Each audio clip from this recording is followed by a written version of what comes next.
तो आज हम लोग इस वीडियो में बात करने वाले हैं बिहार शिक्षक भर्ती परीक्षा 2023 के बारे में। दोस्तों, आप सभी के बहुत ही ज़्यादा कमेंट आ रहे हैं कि सर मैं सीटेट क्वालिफाई तो हूँ, लेकिन अभी मेरा सेशन 2021 से 23 से अभी बीएड मेरा फाइनल नहीं हुआ है, या फिर मेरा सेशन 2022 से 24 से मेरा सेशन अभी क्लियर नहीं हुआ है, तो क्या मैं इसमें फॉर्म फिलअप कर सकता हूँ। और भी लोगों का सवाल आ रहा है कि क्या सर अगला सीटेट जो जुलाई में होने वाला है, क्या जुलाई के बाद हम लोग फॉर्म को फिलअप कर सकते हैं।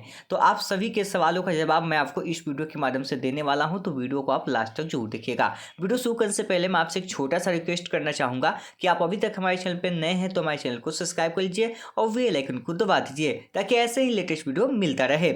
चलिए शुरू करते हैं। दोस्तों, सबसे ज़्यादा कन्फ्यूजन यहीं पर है कि जो लोग सीटेट क्वालिफाई कर लिए हैं भाई, उनको मौका मिलना चाहिए, उनके अपियरिंग है। और कोई भी एग्जाम में मिलता है, जैसे आप सीटेट का भी एग्जाम देने जाते हैं तो आप अपियरिंग है तो आप वहाँ पे एनसीटी के गाइडलाइन के अकॉर्डिंग आप जो है एग्जाम को दे सकते हैं। तो जो बिहार में शिक्षक भर्ती परीक्षा होने वाली जो है 2023 का, जो अगस्त में होने वाली है, उसके लिए जो नोटिफिकेशन आपका होगा 1 से 2 दिनों के अंदर आने वाला है, यह क्लियर हो गया है। तो उसी के रिगार्डिंग हम बात करने वाले हैं कि क्या 21 से 23 वालों का यहाँ पे मौका मिलेगा, क्योंकि बिहार में बहुत सारी यूनिवर्सिटी है जिसका अभी 21 से 23 का सेशन क्लियर नहीं हुआ है। कुछ ऐसे भी यूनिवर्सिटी है जिसका 20 से 22 वाला सेशन का भी क्लियर नहीं हुआ है, यानी कि वह सीटेट को क्वालिफाई है लेकिन उसका सेशन 20 से 22 है, अभी भी उसका रिजल्ट क्लियर नहीं हुआ। कुछ जगह पे एग्जाम हुआ है, कुछ का एग्जाम होना बाकी है। ठीक है, तो उनको क्या मौका मिलेगा, क्योंकि नोटिफिकेशन तो 1 से 2 दिन के अंदर आने वाला है। तो चलिए, अभी से कुछ देर पहले जो बीपीएससी के जो चेयरमैन हैं, जो अतुल प्रसाद, उन्होंने एक ट्वीट किया है। उस ट्वीट के माध्यम से हम लोग समझते हैं कि क्या आप लोग को मौका मिलने वाला है या नहीं। दोस्तों, अगर बात करें तो कल इन्होंने जो प्रेस कॉन्फ्रेंस किया था वहाँ पे इन्होंने ये चीज़ मेंशन नहीं किया था, यानी कि कल वहाँ पे उन्होंने बोला था कि निगेटिव मार्किंग रहेगी। अब पता नहीं रात भर में क्या इन्होंने सोचा कि इन्होंने क्या किया, सुबह सुबह ट्वीट किया इन्होंने और लिख रहे हैं यहाँ पे कि language paper just qualified in nature with total 30 pass marks. यानी कि जो लैंग्वेज पेपर है आपका, जिसमें आपका इंग्लिश कंपल्सरी है 25 नंबर का, और उसके बाद आप हिंदी लेते हैं, बांग्ला लेते हैं, या फिर और सब्जेक्ट है, उसमें 3 सब्जेक्ट है उसका कॉम्बिनेशन में, तो आपको 75 नंबर का एग्जाम वहाँ पर देना होगा।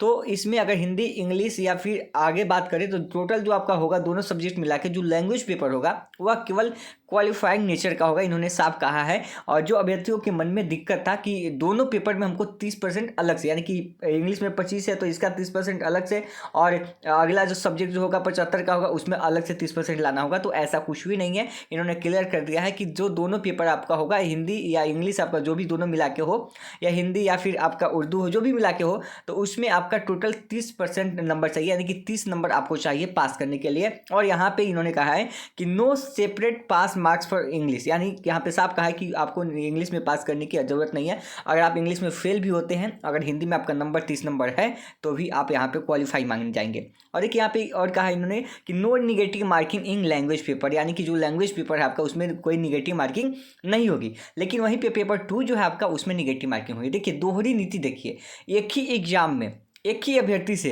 एक पेपर में कोई निगेटिव मार्किंग नहीं, दूसरे में निगेटिव मार्किंग, क्या चल रहा है पता नहीं, एग्जाम कैसे हो रहा है, कैसा रूल है।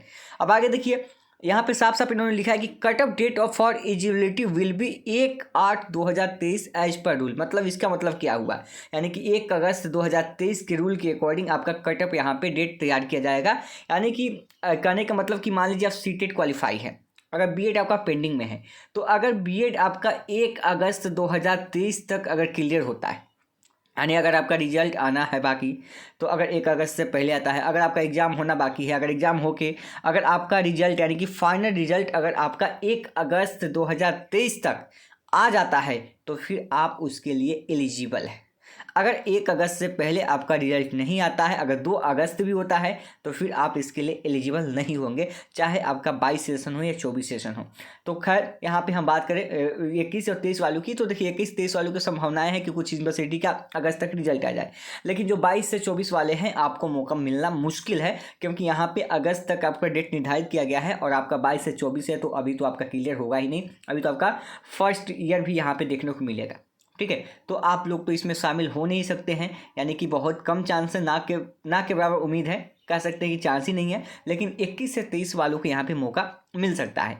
अब कुछ लोग का सवाल था कि सर सीटेट का परीक्षा जुलाई में होने वाला है, तो क्या हम एलिजिबल हैं? देखिए, अगर सीटेट की परीक्षा जुलाई में होती है तो अगर इसके पहले तो आपका रिजल्ट आएगा नहीं, अगर इसके पहले जो भी आपकी डिग्री कंप्लीट होगी तो ही आप यहाँ पे वो चीज़ें कर सकते हैं। तो ये बात तो साफ क्लियर हो गई।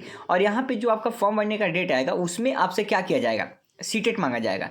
ठीक है, तो सीटेट तो आपका क्वालिफाई है नहीं, तो सीटेट जब क्वालिफाई है नहीं तो फिर आप कैसे फॉर्म को फिलअप कर सकते हैं? नहीं कर सकते। लेकिन जिसका सीटेट क्वालिफाई है और जो अपेयरिंग वगैरह होगा तो उसको डेट यहाँ पे मेंशन है कि 1 अगस्त 2023 तक आपका अगर डिग्री कंप्लीट हो जाता है तो आप फॉर्म भरने के लिए एलिजिबल है। तो उम्मीद करते हैं कि आपकी जो प्रॉब्लम थी, जो आपकी समस्याएं थी, वो समस्याएं आपकी यहाँ पे सॉल्व हो गई होगी। ठीक है, और उम्मीद करते हैं कि अगर आपका एग्ज़ाम ना हुआ है तो जल्दी जल्दी आप प्रेशर बनाइए यूनिवर्सिटी पे, आप लोग मतलब, और वहाँ पे क्या कीजिए, आप थोड़ा सा आप लोग ज़्यादा संख्या में वहाँ पे इकट्ठा होइए और एग्ज़ाम करके जल्दी से रिजल्ट जारी करने को कहिए, नहीं तो फिर आप वंचित रह जाएंगे।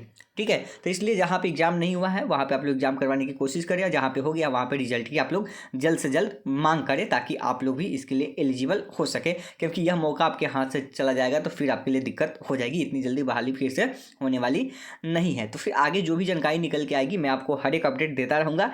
तो उसके लिए आप हमारे टेलीग्राम चैनल को ज्वाइन कर लीजिए। आप सर्च कीजिए यूट्यूब पे टेक स्टडी BEd, आपका टेलीग्राम चैनल हमारा मिल जाएगा, और वीडियो के डिस्क्रिप्शन में भी उसका लिंक मिल जाएगा, आप वहाँ से ज्वाइन कर सकते हैं। तो वीडियो को शेयर कीजिए, फिर मिलते हैं नेक्स्ट वीडियो में। धन्यवाद।